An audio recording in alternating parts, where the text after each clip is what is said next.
Welcome to the Sleeping Barber Podcast. If you think about the language of business being finance and accounting, then personally, I've not spent nearly enough time learning that language. So today we brought in Omar Roubi to talk about all kinds of things related to that topic, including capital budgets, what accountants hear when we say brand. We talked about justifying ROI and 3 tips for marketers to improve financial acumen.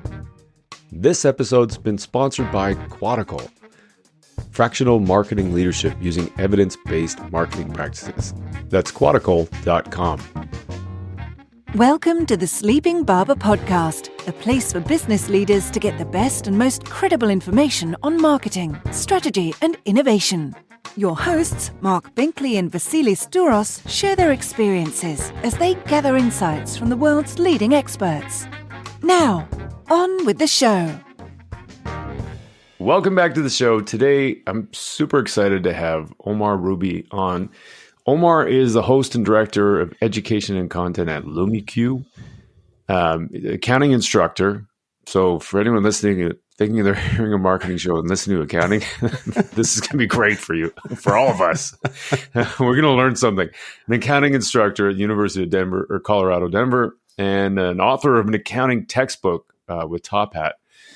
Omar, welcome to the show. Appreciate it, guys. Thanks for having me. It's going to be awesome. We're super excited to have you here.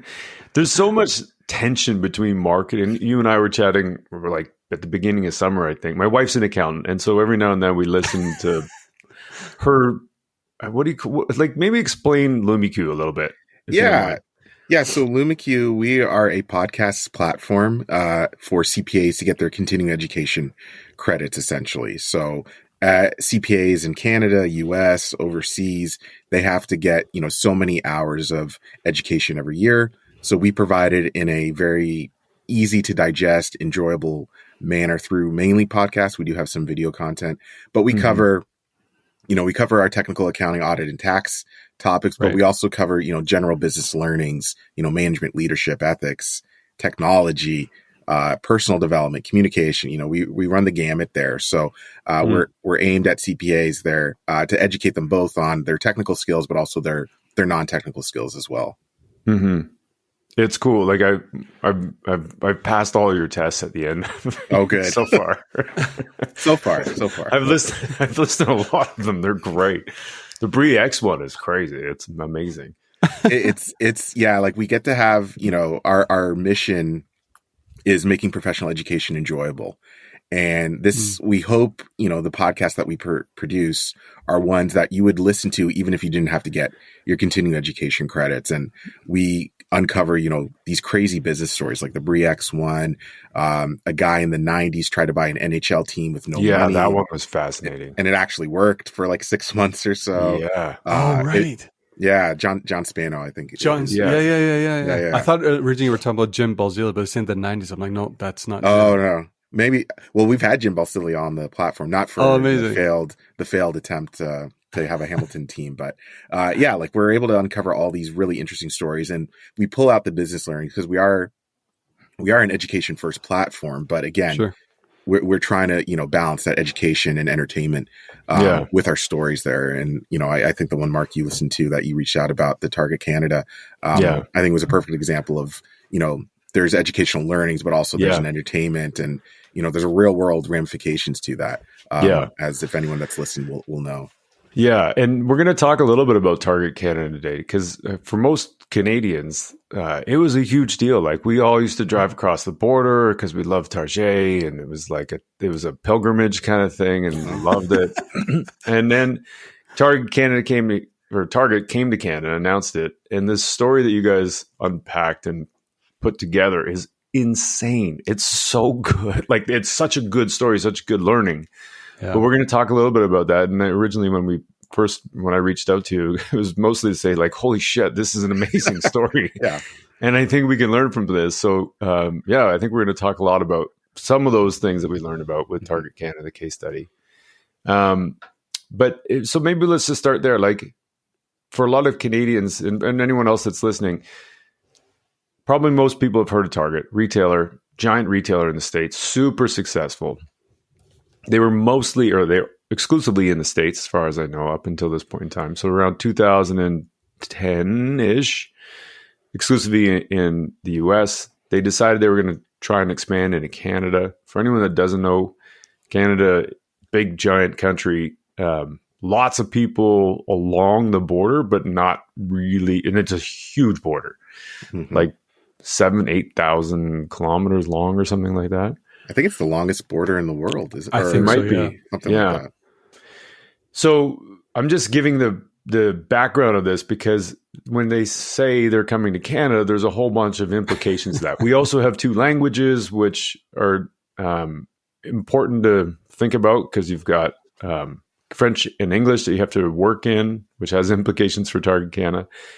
And then there's also the metric versus imperial version systems of measurement. And so that played a role in this whole like coming to Canada. It's not just a simple, we're going to go across, the river or something like that and open up a new shop. So one of the things you pointed out that was really, really important in this expansion for Target Canada is the idea of capital budget. So for all of us, if you don't mind just talking about why it's important to have a capital budget and how it affects the 4 Ps, like the price, product, place, promotion component, that'd be great. Yeah. So a capital budget would be like a subset of like your master budgets in general. You can have a budget for anything. The capital budget is usually for longer term, larger expansion projects, larger projects in general, I should say, not necessarily just expansion. In this case, for Target Canada, they would have a capital budget for their expansion into a new geographic location, that being Canada there. And really what you're trying to do with that budget is to assess what are all the things you need to do that successfully. Or at the very least, you're going to budget out to see, okay, how much, headcount do we need? How much infrastructure do we need? What distribution channels do we need? Proximity to vendors and all of these things that will make a successful retail operation. If you do that well, and ideally you would do this before you've even signed any paperwork to do that expansion, which again, maybe not the case in this instance, you would be able to assess, okay, is this viable or not? Yeah. And, your first iteration of it, if you see it's not viable, okay, what can we change?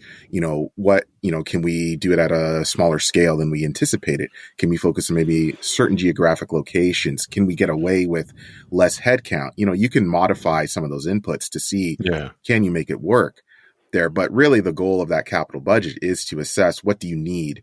I always tell my students, companies have strategic objectives. Target's in this case was to expand to Canada. Yeah. The budget should be the roadmap. How are you going to do that? Because having those goals are not, that's fine. The budget should tell you how you're going to do it. And in this case, for a capital budget, it's a much larger scale project. Yeah. And I guess one of the things I should have said is that for people that don't know the story, Target went into Canada largely because of an opportunity with leasing to take over 220 retail stores that were owned by HBC, which is the Hudson Bay Company. And so they took over these 220 stores for what was it, $1.8 billion or something like that? Yeah, just close to $2 billion. And then the terms of the deal meant that they had to open up something like 120 stores or something within the first 16 months of having signed the deal. It was like 124 stores within the first 12 months of signing the deal. So opening up one Target is a monster. Just imagine that. So times. The lease is the thing that kicked off everything else, not the planning. Yeah. Surprise, surprise, cut to the punchline. They bombed and lost billions and billions of dollars, which is amazing because it is a successful company. It just, expansion is not easy. And so the capital budget is a huge component of that. And I think too, as much as this story is, and we say it in the podcast, it's a failure of capital budgeting, of strategy, whatever. I think there's some hubris here as well, where, a lot of U.S. retailers or U.S. businesses in general think the Canadian market is very similar to them, when in reality, as you mentioned off the top, Mark, there's 2 languages where you have the metric system. We are an expansive country from a land standpoint, and the implications that has. I don't think any of that was considered, before they jumped into this opportunity. Yeah, it's really easy for them just to look at Canada and say, well, it's a rounding error. It's 35 million, whatever the number is. It's just another state. No biggie. Mm-hmm. But like you said, like we're the second largest country in the world. Like it's not one of those things where you can just walk in and, set up shop and be okay. You got to think about a lot of the logistics side. And I love I love the fact that the real core focus of this was like, how did they look at their capital budget and kind of start planning the strategic lens? One question I had for you is, naturally when we think of things like marketing, we often aren't thinking that in that big M marketing, which includes things like the 4 Ps. Usually everyone's mind drifts into things like advertising and promotions, et cetera. Where does that fit in a capital budget planning? I think it should be, they should have a seat at the table. Whoever, your CMO, your lead, your growth officer, whatever, should have a seat at the table there, because that's going to be a huge component of any sort of capital budget. I don't, not being in the room when that was occurring, I don't know if it'd be tier 1 top priority there, because there's a lot of, fixed costs that they have to determine or consider there, but it should be part of the playbook as far as that expansion there, because you could have the best infrastructure in place, the best ERPs, whatever, but if people don't know that you're in the country, then what are you doing there? And this is also another, I'm very frustrated with this story because I lived it. My wife helped with the launch. We moved from the US to Canada to help with the launch. Her, I should say. And she saw firsthand just how fumbled it was from day one. This should have been a slam dunk. Like realistically, Target didn't need to do any promotion with this expansion. Issue a press release saying stores are going to release this day. Yeah, everyone was already chomping at the bit there, and I think again they took probably that for granted, and I would say in many areas, including promotion, they probably didn't invest enough, or they didn't earmark enough for it, and setting realistic expectations as well, which maybe we'll get into a little bit later on. Yeah, and I know we're going to kind of move off of this and get into some other topics, but I just find the story so fascinating. And one of the things when you talked about having the CMO at the table for the capital budget planning, I think one of the lenses that might have, and maybe they thought about this, who knows? Like I wasn't there, but it seems to me that you, in your podcast, you mentioned how these were Zellers stores. Zellers stores were chosen over, like the locations of the stores were chosen over decades, probably, one by one, to match the target customer of Zellers, which was at the time older and less urban than the target customer base.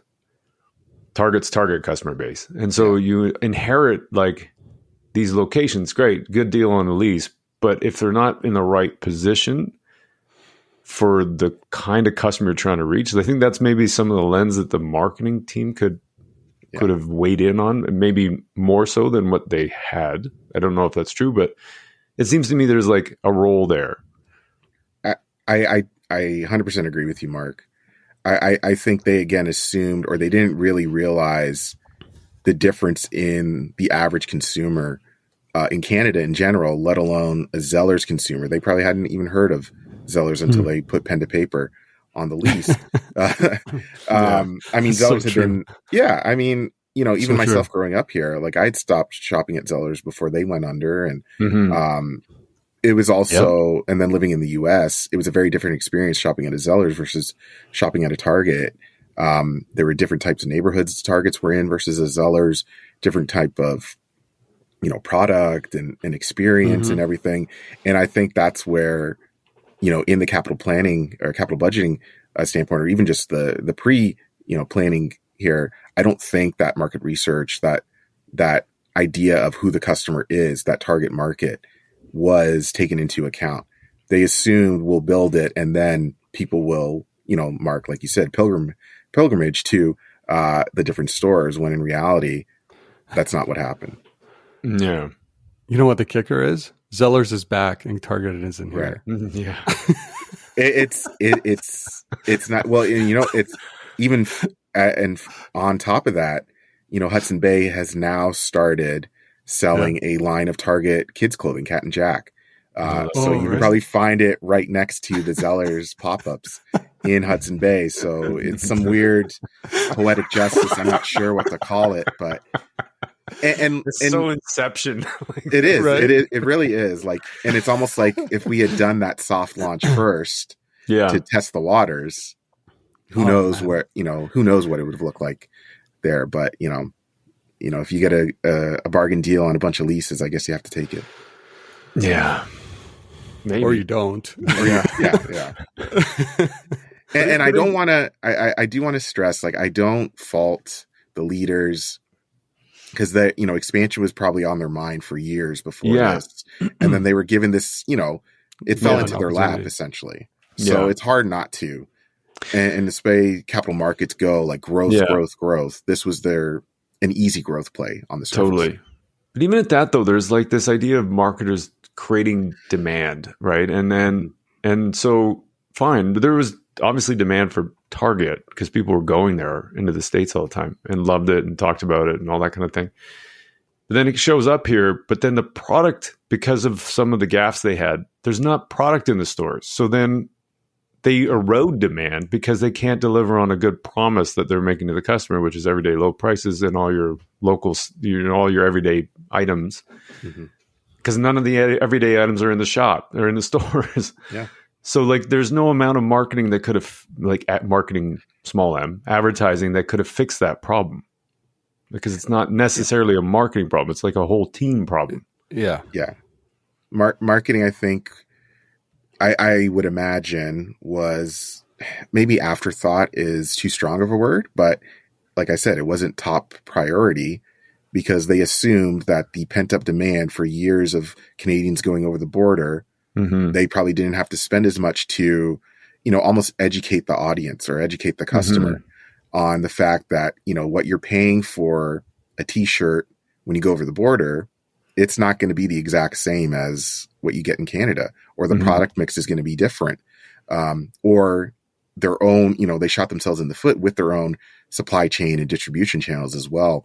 That didn't help. And then, suddenly marketing is releasing a video apologizing to the Canadian market, 1 year in, and they're putting, people that are in the front of the line at the store level in those videos, as opposed to the leaders that made those decisions. But again, I'm not bitter at all. Yeah. I know. I don't sense Clearly. that. I know. But it's just fascinating. You live through it. Yeah. So go for it. Do you want me to take it? Yeah. So what's really exciting here is, like, we're just on the precipice of coming into Q4, and which is naturally really heavy budgets, very strategic planning season for a lot of retailers and a lot of businesses. I'm living it today on the telco side. Now, one of the biggest challenges we always have as marketers is justifying those budget requests. And the reality is we're throughout the year, you're always going through budget cuts in some, variation. And sometimes Q4 isn't immune to having those budget cuts. Now, as an accountant, we'd love to understand, what kind of justifications are you looking for when marketing is coming back and saying, listen, please don't cut our budgets. Whereas at the end of the day, you're still trying to manage the overall business health. What are those justifications that you're looking for? And now a short word from our sponsor. This episode was sponsored by Quadical. Did I say that right? Quadical? You did. Quadical. Yeah. Quadical. Mark, what is it? Well, V, I'm glad you asked. Quadical is my own company, actually. So, I'm the Sleeping Barber Podcast co-host with you, but I also have my own company. And so I'm happy to sponsor the Sleeping Barber Podcast. In part because I give so much time to it. But Quadical is a fractional marketing leadership firm where we specialize in evidence-based marketing. And we do consulting work for companies typically between $30 to $300 million, and helping them navigate some of the challenges that people have, like, I know something's broken, but I'm not quite sure how to fix it, nor do I have the time to fix it. And so that's where we help out a lot of people. Well, I'll speak for Mark as well, because you're wearing your Quadical hat right now. We appreciate your sponsorship of the Sleeping Barber Podcast. And for all of those that may be interested, we do have a whole bunch of sponsorship options always looking to bring on new sponsors. We have a lot of creative ideas that can really help across a global audience. Thanks, V. No, thank you, Quadical. We appreciate your business. And now back to the show. I feel this is more like a psychological question as opposed to. It feels like that. But, yeah. Well, you have to lie on the couch. Yeah, right. Like you have to, as you have to know who your audience is, and you're speaking to accountants that are very logical, very, data driven, objective there. And it's much harder for them to see maybe potential or seeing this as an investment in something that might not pay off immediately, or it's hard to quantify how it's going to pay off. Like what's, for every dollar we're investing in or spending on advertising, what's the ROI? What's the top line increase? What's the bottom line increase there? But that's the way to speak there, to speak to accountants, having it in data, having it in dollar figures, in concrete numbers, as objective as you possibly can. That's that's your best bet as far as getting, budget approvals or ensuring that you have enough of what you need as far as, that Q4 ad campaign, or investment in other channels, email campaigns, whatever the case is there. But that's really, that's kind of the start there, which I imagine, myself not being a marketer, it's a lot harder to quantify maybe some of those things, as opposed to, giving a range of potential outcomes there, which makes your case maybe that much more difficult to make. Yeah. And there's a few things when we think about how we're trying to justify a lot of this stuff. We're leaning on things like media mix modeling, a lot of some advanced attribution, et cetera. But it feels at times even that's not enough, because it's, it's still somewhat directional. It's not absolute. And I think as a discipline, it's really hard to come with those absolute RGU impacting numbers where you can say for a fact, it's this is a cause of this. Because there's so many different factors that go into the health of the business. Yes, you can argue you put money into the market, you're going to generate interest, so your query demand is going to go up. But it could be something as simple as a press release does that as well. It's not one of the things that's only directed for marketing, where I believe that's where it gets harder. It gets really difficult. Yeah. It is tough. Like as you're saying that, Omar, I'm like, that it's very logical and that makes sense. The problem is for most businesses, they don't invest in measurement.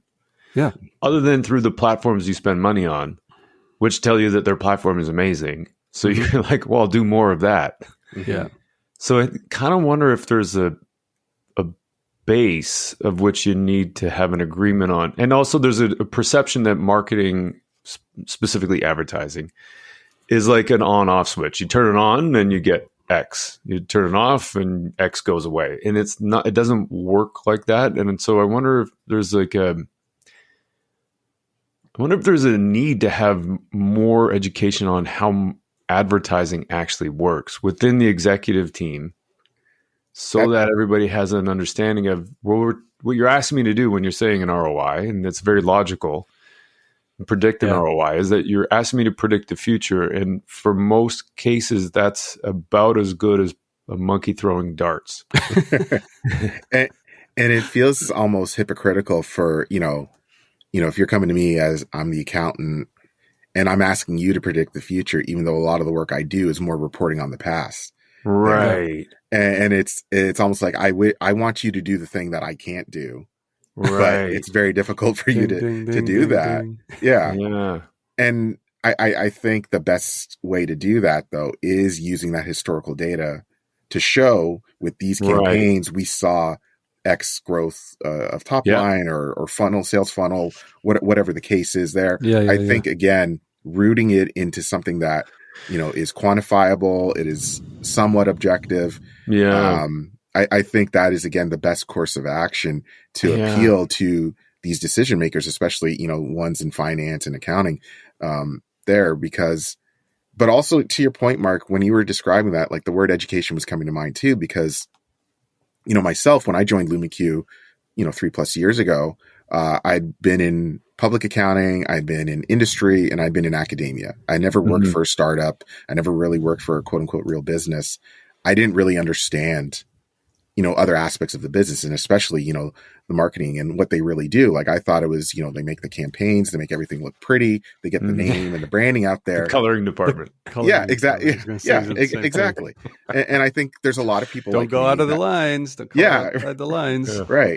Right. Let's take all the vowels out of the name, and then that's going to be the name of our company. But like, that's, I think that's what a lot of accountants think of when they think of marketing. And that's, as I've been exposed to it more and more, and I work a lot with our marketing team, that is not the case at all. It is rooted. It is a lot of data-driven decisions that are being made, but I think there is that gap in knowledge, and there has to be some education done. And unfortunately, it is going to probably be on the marketing people to educate, those decision makers, to really show what they do and what impact they have. Yeah. Well, to your point though, like, also from accountants to educate marketers, right? Yeah. So I think there needs to be a two-way thing there. It's because what you were the aha I had was, you're always reporting on the past. I'm like, yeah, right. But we're always talking about the future, which is two totally different,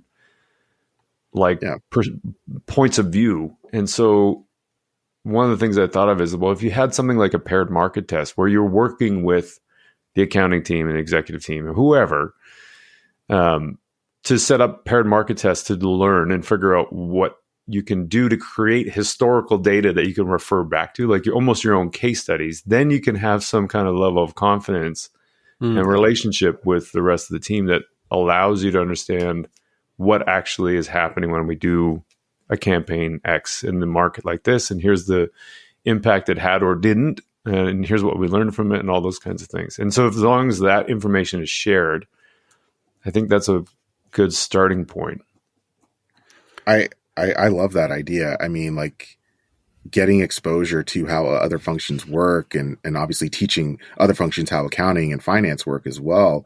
It's just going to make everyone that much more informed, so they have the most useful information available when they are making those decisions. And if I understand like what goes through a marketing campaign, from, top to bottom or bottom to top, then I'm going to make a much more informed decision as far as, those budget requests, and really understanding like what resources do they actually need. I also just had an aha moment when you were saying, that accounting's kind of reporting on the past. And there's a lot of organizations that get stuck in this vicious cycle where they're always comp driven, where it's a year over year look. And there was one of our shared leaders, Marc and I had in the past, would always say, you can't drive forward by looking in the rearview mirror. Yeah. And it's one of those things where you have to find like that yin and yang in an organization, where one group can't think about the past, has to be looking forward. Of course, from an accountant perspective, it's just, the way the discipline works. And I think, again, at the end of the day, there's sometimes what happens is you have parts of the business, let's say marketing in this case, get stuck in this way of reporting as well, which is like more past oriented and things like that, to align to the way of thinking of some of the other parts of the organization. And I think that's where, again, you can probably get stuck, because I'm not saying don't do postmortems, don't understand like how, some of your campaigns work. But I remember, Marc, at Canadian Tire Sport Check there, like we would do like the half day read. And if we were behind, it was a knee jerk reaction to try to do something, versus last year, the same day, which had its own set of challenges. Like, who knows what, September 13th look like in 2023 now. It sounds like you don't want to be in a position to be reactive, because then you're going to be behind you're not going to be behind the 8 ball, or whatever the expression is there. You'll be in a time crunch, and it'll be much more difficult to pivot when you are falling behind there. Totally.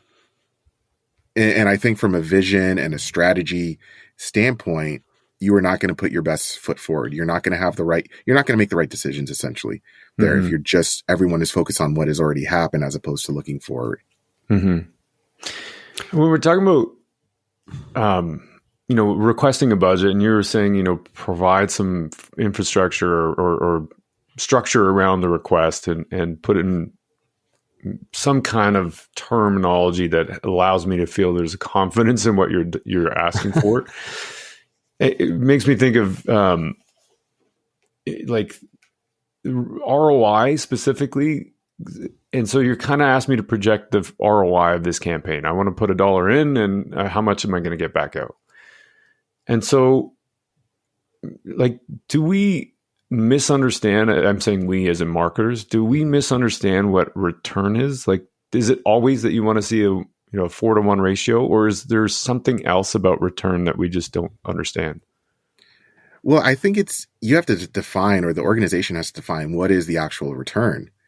Traditionally, if you look at that metric, it's revenue. Like, we're looking at, for every dollar we invested in, capital assets, we're getting this much in income or revenue, whatever the case is. Is that the return we're ultimately looking for from a marketing function?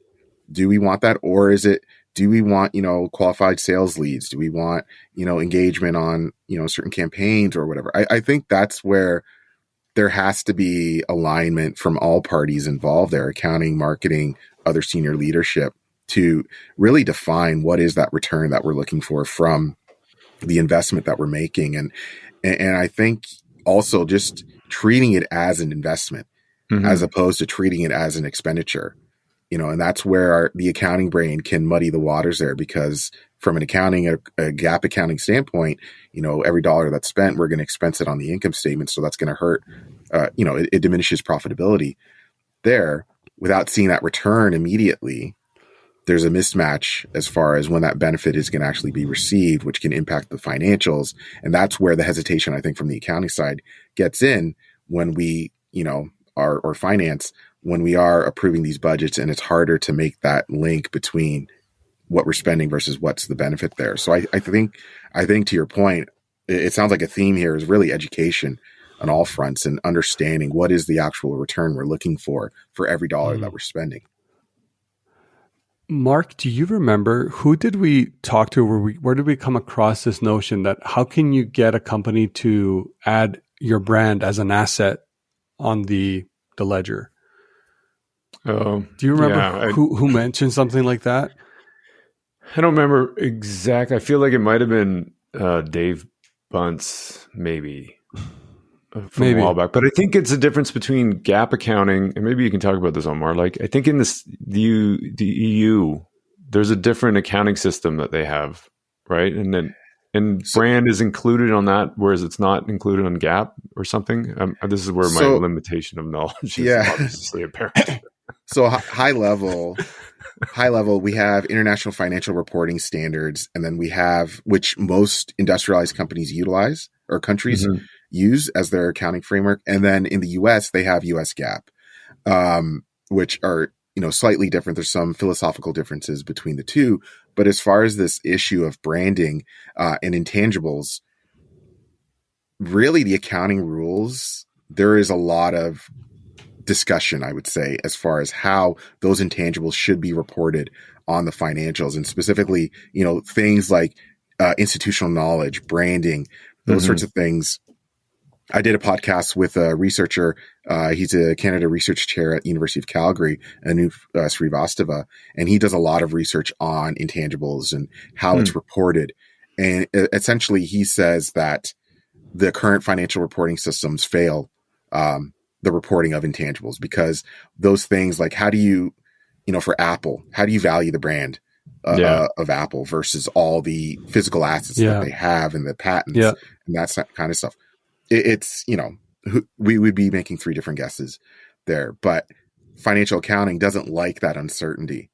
They don't want to show those items that there's a lot of judgment, because if there's a lot of judgment, then there's a lot of potential for, management of earnings there. If I want to hit my, quarterly benchmarks, the easiest place for me to do that, if I was allowed to estimate certain items like just branding, manipulate them. Yeah, exactly. You can manipulate it. Yeah, and accounting does not like that. Even though we do allow for it already, there's a lot of estimates, soft numbers on the financials as is. Even though you allow for a manipulation? Yeah. There is. It's more than people probably realize. But this would be an area where it would go, in the current state of financial reporting, it would go beyond the scope of what we normally do. So a lot of intensive, knowledge-based or companies are, you could argue are undervalued if you were looking at their balance sheet. Yeah. It made me think, think about the ROI thing again. and intangibles. So, okay, brand is hard to measure. You probably can measure it in some ways, like if a company sells and how much it sold over its valuation and things like that. There's some, and we have that called Goodwill, right? But again, that has to be something has to have actually happened, right? For us, and that's when it becomes tangible. It's in the past. The intangible becomes tangible when somebody bought it, right? Yeah.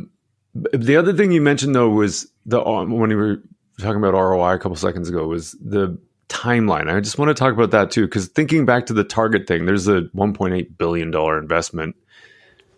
And so there's a return expected for that as well, like capital investment, but it's not instant. Yeah. Right. And so same would go for marketing too. I think if you can first get an agreement on what do we mean by return, then when you go into a conversation of I like X number of dollars for whatever the thing is, then the conversation that follows isn't necessarily like, I'm going to show you a return today. It could be like X number of months or X number of years later too, right? Mm-hmm. Yeah. And I think you bring up a great point where, again, it might be a little bit hypocritical to state, we're hesitant to invest in marketing because we can't see the return, or we don't know when that return is. And then we go around and sign a $1.8 billion lease agreement to purchase 220 plus stores. But I think almost that's just inherently involved, inherently there with any sort of business. Like that's, for a retailer, you need a brick and mortar, plus online, of course, but you need that brick and mortar. So this is just a necessary cost of business that you don't really think twice of. You can negotiate the purchase price, of course, but it's not a question of whether we're going to do it or not. Yeah. I just had another epiphany. I'm like, okay, so what we're asking people to do, especially when we do brand campaigns, is invest in an intangible asset that you don't want to measure because it's hard to measure and it's not quantifiable. And only is quantifiable if we end up selling the business, in which case then we'll have an understanding of what the brand value was. And even from an account, like I'll try to always bring it back to the accounting. Let's say we invest in that campaign. It's going to, quote unquote, negatively impact the financials right away because I don't record an asset. Mm-hmm. I record an expense, which is going to reduce my income during that period. So again, there's a hesitation. Whereas at least with the lease agreement, when I'm purchasing these stores, it is listed as an asset, as storefronts or leaseholds or whatever. So it is an asset. So it's not negatively impacting. Sell it afterwards if you had to. Exactly. Yeah. And worst case, I'm going to depreciate it or amortize it over time. But again, that's a fraction of that $1.8 billion there. And by the time that I'm amortizing it, theoretically, from an accounting standpoint, again, we would only amortize it as it's providing a benefit. Those stores are up and running and they're generating revenue and hopefully profit. So again, even though the sticker price is much larger, I don't know if you have many $1.8 billion marketing campaigns, but I haven't done many of those. No, just every once in a while. but like theoretically, when we start expensing those leases, those storefronts, we have the revenue that's obviously offsetting or ideally offsetting it. That makes a lot of sense.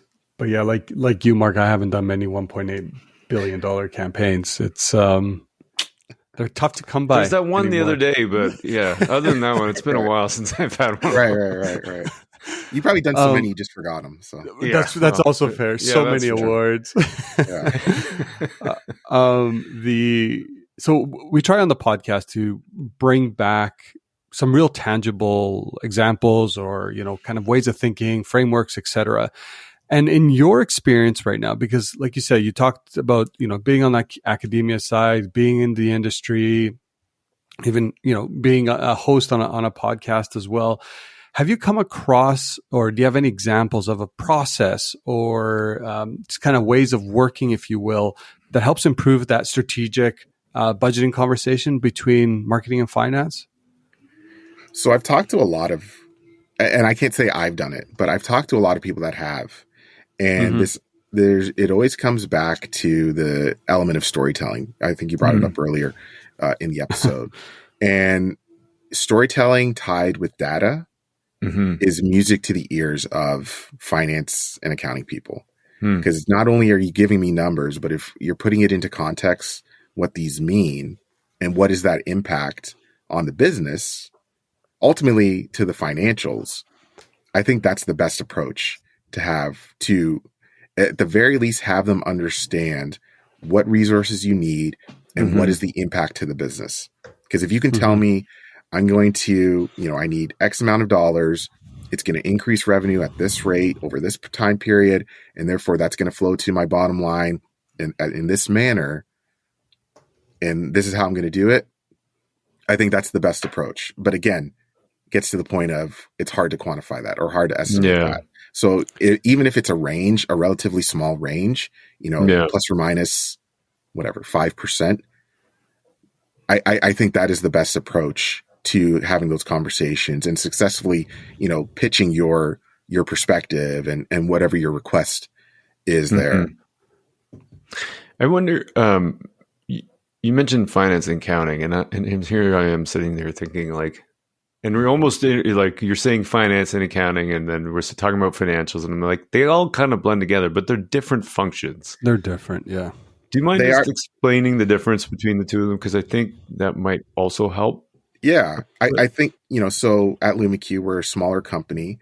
Finance and accounting definitely blend because, they have to do the work of both. It's both, looking back, preparing financials, but also handling like expense payments and vendor management, that sort of thing. I think in a larger organization where those two functions are much more separated, finance is more about, financing, focusing on, your treasury, your cash management, and much more of the forecasting and budgeting, whereas accounting is much more the reporting on what has happened, any sort of compliance issues as well related to that. If you have an external filing requirement, working with your external auditor, that's more so like what the division between accounting and finance is. And again, to what we said earlier, accountants historically are looking backwards, whereas finance, it is much more forward looking. It is modeling, it is forecasting, it is budgeting as well. And I'm sure, organization to organization, there's going to be some differences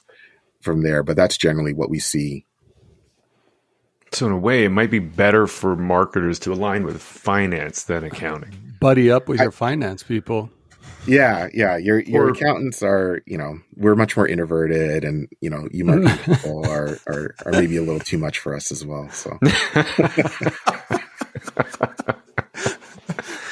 but there might be similar objectives, is what I mean. Where accounting might be looking at just, okay, where's the transaction? Where's the invoice? Where's the expense? What did we get from it? And whereas finance is forward looking, thinking about like, how are we going to fund this growth opportunity or whatever.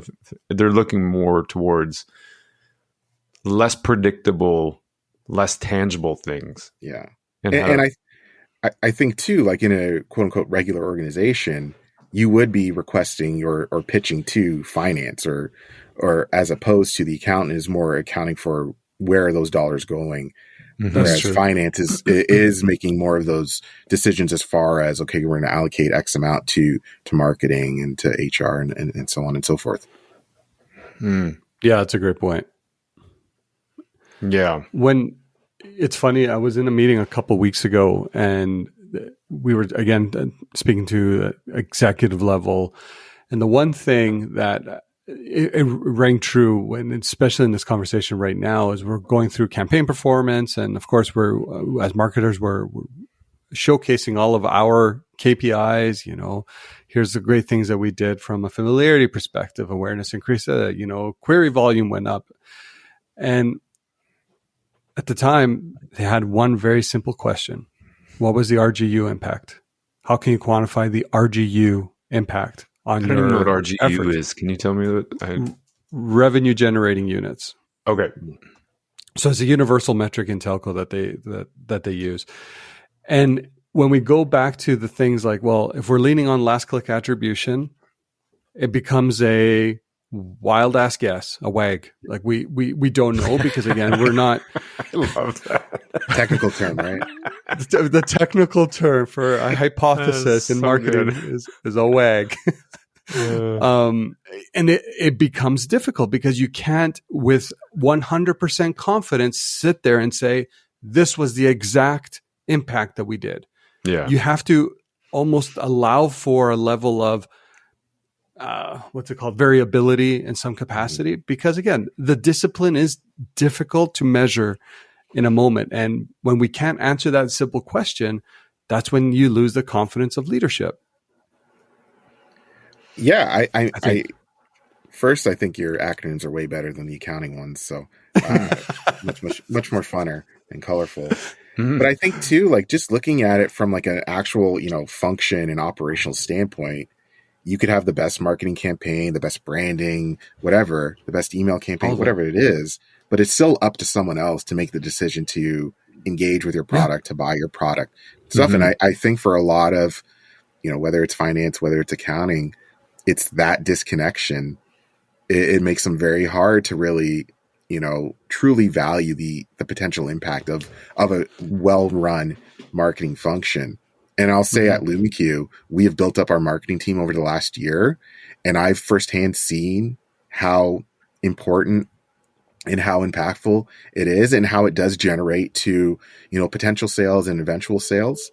But before that, I had no clue. I part of me was thinking, maybe we can do this on our own, or maybe we can, there's different channels, like it was a little bit more, higher in the air, more fluffy maybe. But it's really seeing that. But, and I know our team, they do a great job of explaining in data the impact that they have. Like, we've have a presence at these different conferences, and it's led to these amount of, SQLs and that's led to these meetings, like it really, telling me that story from beginning to end, essentially. And that conversion from a potential to an actual sale has made made me have a newfound respect and perspective for our marketing function. I guess as you're saying that, and it's a B2B context, but the same could be said for B2C too, where you've got like a pipeline process. And if you are able to measure the pipeline in the various stages, whether it's B2B or B2C, B2B, it might be like the SQL, MQL, SQL, close one, that kind of thing. But in B2C, it might be more like number of people are aware of your brand, number of people that can visit the store, number of people that purchase, like number of purchases and that kind of stuff.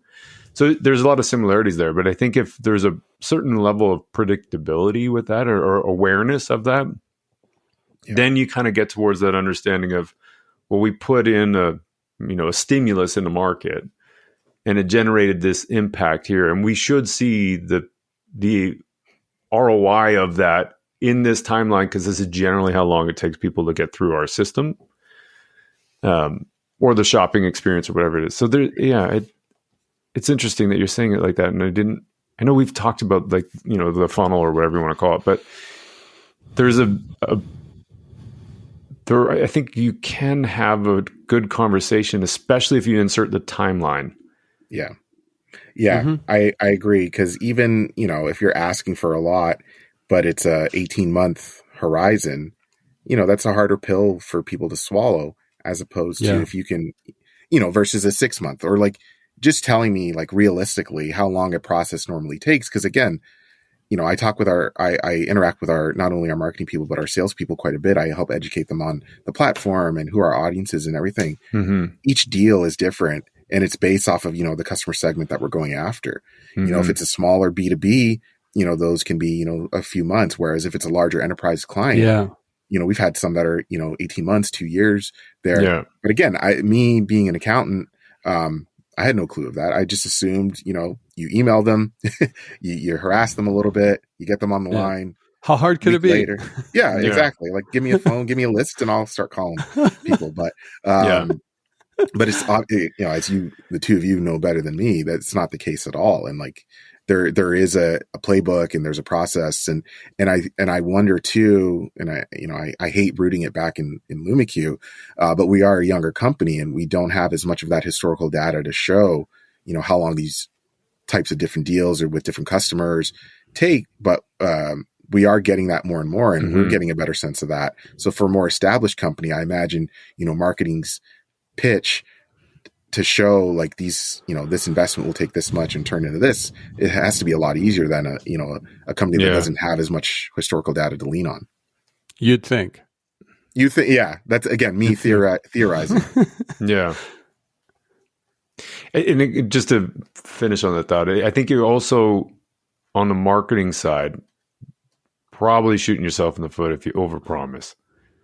Like, it's enormous. I know that it takes 18 months to get somebody through a process, through the sales pipeline, but I'm going to just ignore that and tell them I can give them a return in the next 3 weeks if they only, give us X number of dollars. Right. Because then you're setting yourselves up for failure because you know that it's probably not going to have an impact that quickly. But you don't know that as the accounting side or finance side. And so you're just taking their word for it. And then you go 3 weeks later, hey, what happened? And I didn't see a lift. I'm not giving you any more money. Yeah, I think this is where, marketers have an opportunity, and I don't want to say take advantage of that lack of knowledge, but manipulate. I mean, that's unfortunately, that's probably a part of all businesses. There is, you're more business partnering, I think would be the better terminology. I don't want to put a negative connotation on any of this, but I think, you're the expert. You know more than, me as the accountant or the finance person. I'm going to trust, especially if you have a history of, performing well, your division, your department, has performed well. It's followed through on what it's promised. We're going to trust you. But I think having realistic expectations and communicating that as opposed to, an 18-month cycle, we're going to say, we'll do it in 9 weeks or 9 months even. I think there's, again, part of that storytelling and that business partnership is crucial, marketing or not. Yeah. Mm-hmm. So want to be mindful of time here. Wanted to squeeze this in, but Sure. If you had 3 tips for marketers to improve their financial acumen, what would you recommend, or what would that include?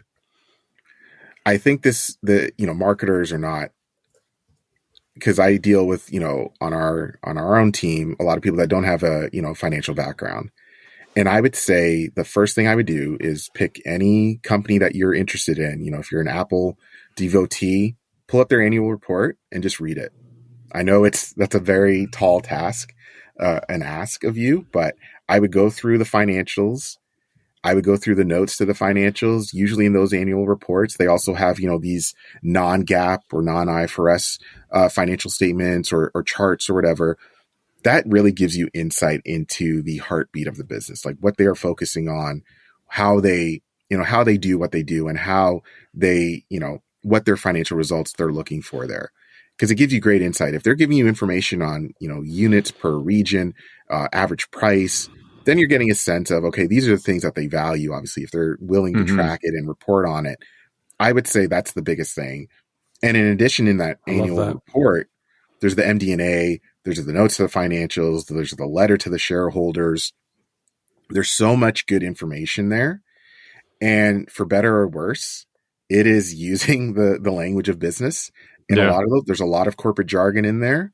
A lot of it rooted in accounting. So my apologies on behalf of the accounting industry to everyone else that has to listen to corporate jargon like that.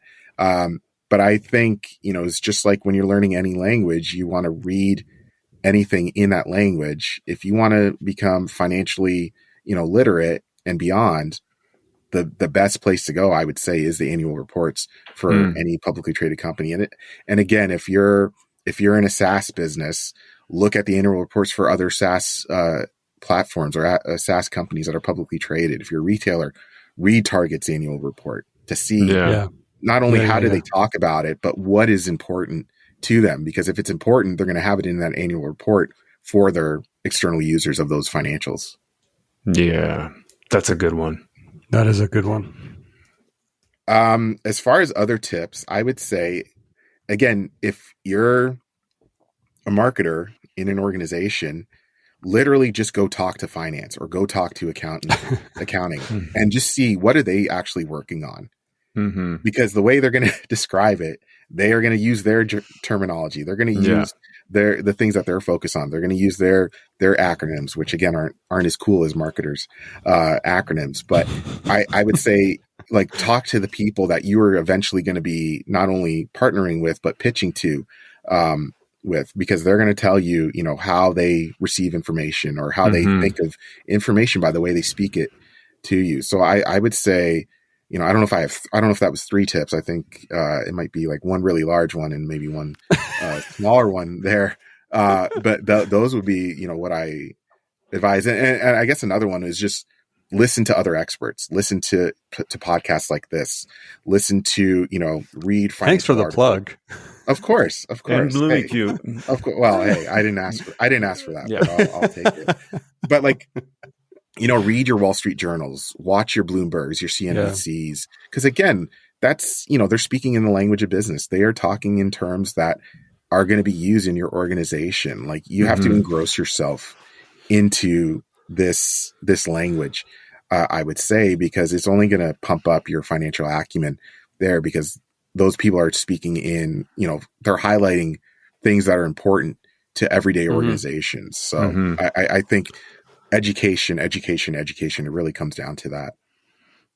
And I think you just add one more that you said earlier, storytelling, right? Become better storytellers internally. And I think for marketers to have such a poor ability to storytell internally is really, really unique, really weird that we can't get that right. Yeah. On the flip side, do you think there's, it doesn't have to be 3, it could be 1, whatever. Do you think there's things that are misunderstood by the finance and accounting side as far as how marketing works that would be helpful for us to think about and build education around? Do you got another hour to talk about that? Or? Oh boy. No, I can only, in 3 seconds or less. Right. Again, I can only, use my own ignorance on that. I didn't realize one, how data driven marketing was. When I was in school and we had to take our marketing class, it was not what marketing is today, from my understanding. It is so much more stats based. It is much more objective than I think I thought it was before I really started working with our marketing group. I think that objectivity versus subjectivity, I think a lot of non-marketing people, accountants, think it is, it's coloring class or whatever you said earlier there. And it's so far removed from that. So I think that's the biggest misconception that accountants and finance people probably have of marketing functions. Cool. That's a good one. Yeah. Omar, how can people find out more about you and LumiQ and what you've got going on? Yeah, I'm on LinkedIn, Omar Roubi. I think I'm the only Omar Roubi on LinkedIn, ROUBI. LumiQ, we're on LinkedIn as well. Feel free to follow along there. We publish episodes weekly, probably like 3 to 5 episodes weekly. Wow. Engage with us. Message me on LinkedIn if you have questions about, what we do, as well as accounting education. I'm snake bitten by the accounting education bug. So I'm here to educate anyone and everyone when it comes to misconceptions and how it can be utilized, not only within an accounting function, but also outside of that as well. But yeah, happy to connect on LinkedIn. Awesome. Love that. Yeah. Yeah. This has been. Thanks for your time. Thank you guys. This is, like I said, I've always hosted episodes. This is, I think, my first time being on the other side of it. And, as an experienced host, you guys, you made it very easy for me. So thank you both so much for reaching out. Man. That's awesome, man. Thanks. Appreciate that. Yeah, thank you. If you like this show, please leave a review. And even if you didn't, we'd love to make this show better.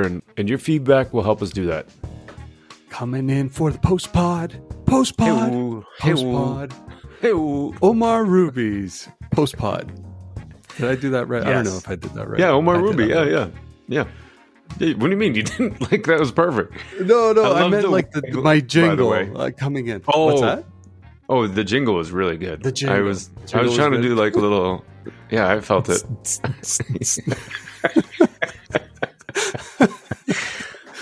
You're on fire today. Oh man, let's go. I'm fired up. I have some great budget conversations today, so trust me, I'm fired up. Well, perfect timing. Now that we've had this conversation with Omar. Yeah, totally. What'd you think? Man, it reminded me a lot of our conversation with Dave Bunce. And, sometimes we maybe collectively will try to complicate things more than we should. But, when I think about it at the end of the day, what are we trying to do? We're just trying to talk to another part of the business, trying to gain a better understanding, showcase what our impact can do to overall business health.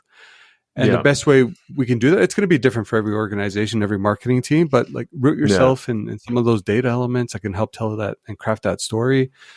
But I think Omar like did an incredible job articulating as well some of the misconceptions that exist. And, you know, he said that accountants and finance individuals don't realize how much data is actually at the fingertips of a lot of marketers.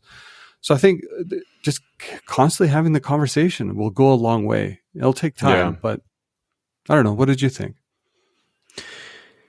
It totally makes like I totally agree with your point.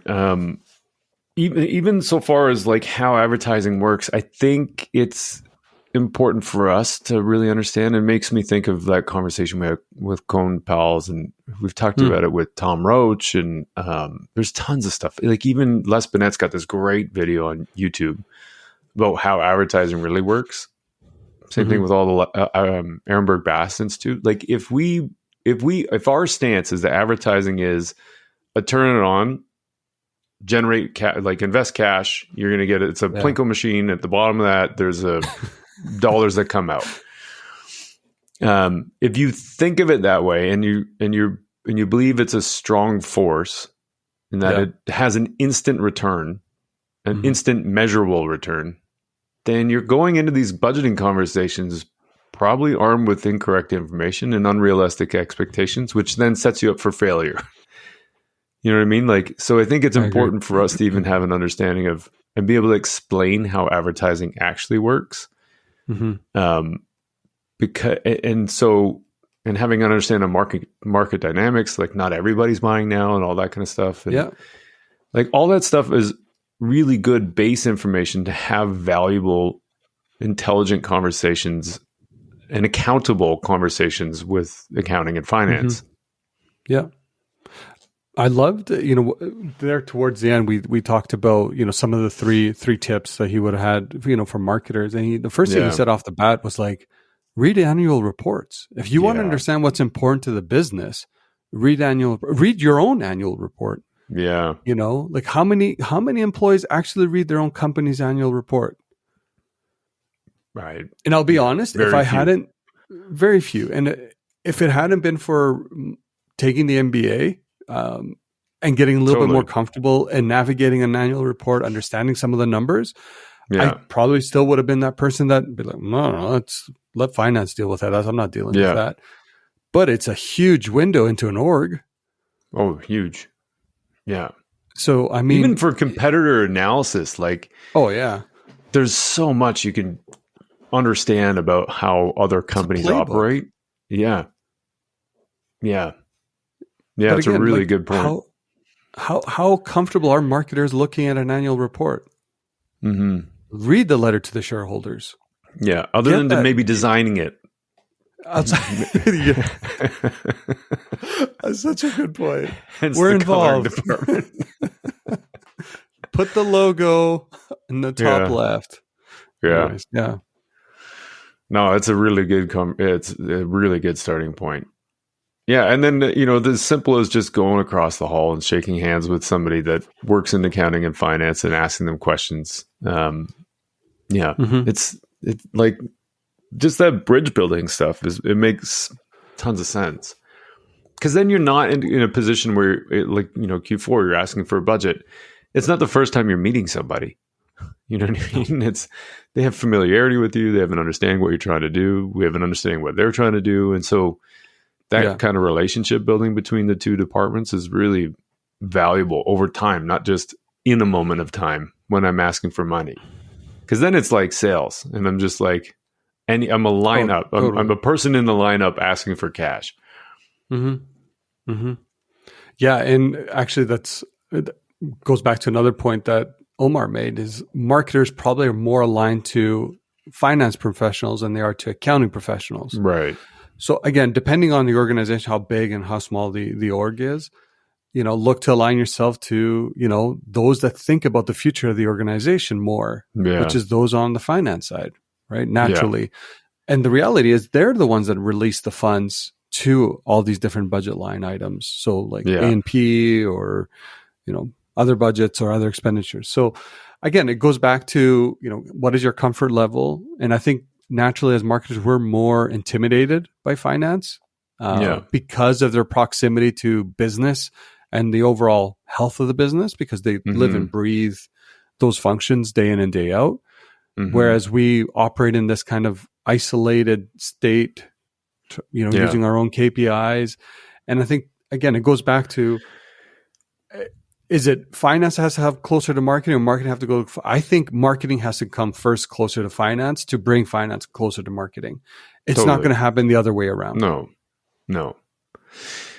Yeah, I agree. The other thing that I was thinking about was just now, one like that Target case study is so insanely good. Like it's crazy good. And it was one of the first times that I really internalized the idea of winning as a team sport, because when you hear that case study, like often you hear marketing people go, taking the blame or accepting the blame that we didn't deliver a return. Like they go, what happened? We put in the market, we put additional stimulus into the market, we put X number of dollars in, where's the return? When you hear that case study, you go, there was no product in the shelves? No wonder we didn't. No wonder we didn't. But you almost need that extreme example to really, for me, I needed to hear that to understand how critical it was. And even things like the ERP system was in for Target. It was because it was coming from the States. All the measurements were in Imperial. Yeah. They get to Canada and they go, with the paper towel rolls that we ordered were in imperial measurements, and they use that number, but in metric. And so then all these paper towels show up and they don't fit on the shelves. And you're like, that's where some of these systems and processes, like it's all of that has to work together in order to be able to deliver that promise to the customer stuff that we keep talking about. Yeah. And it's not just a marketing function. It's also a whole team thing in order to win. That reminds me, we should probably almost do an episode on Target and kind of cover everything. Yeah. Because I think it's such an incredible case study that is not something we can just cover in a small 5-minute segment.